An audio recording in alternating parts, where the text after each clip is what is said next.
duplicate, right? So in the same sense, think about this, and this makes sense.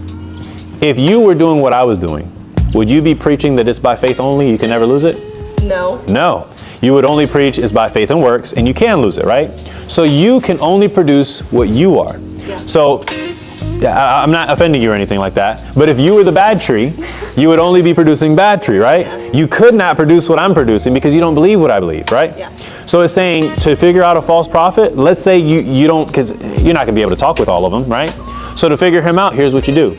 You sit down with people and you ask, what church do you go to? What church do you go to? I think you said Assembly, Yeah. and you said Awaken. Here's what I would tell you. I've talked to a good amount of people, probably more than 100, who've gone to Assembly, and you know what they all tell me you have to do to go to heaven? Faith and works. Yeah.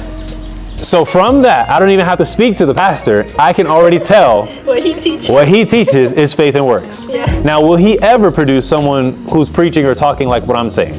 No, it cannot happen. It will never come out of his mouth. That's why it's never going to happen.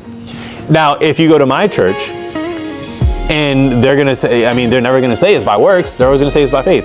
That's how you figure out a false prophet or not. That's what I believe the Bible's teaching. And it makes perfect sense, and it lines up with the rest of the Bible. But notice, if it's talking about fruits of the Spirit, it says you cannot. And people like to throw in there, yeah, but you got to try. You need to show me where the Bible says try.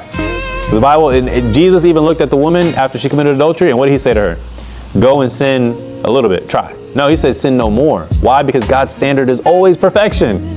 Even though he's not going to lower it for us, it's always perfection. So getting into heaven can't be by that, And if you could lose it, it'd make him a liar.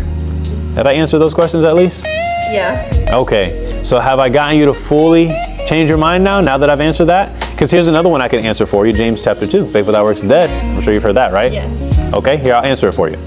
In James chapter 2, what it's talking about, if you want me to read it, I can read it. Because it literally gives the context for it. In James chapter 2, do you guys have to head out? No, we're okay we have a few more Okay, minutes. let me know. I don't want to hold you up. A few more minutes. In James chapter 2, notice what it says. I'm going to start at verse 14. The harvest truly is plenteous, but the laborers are few.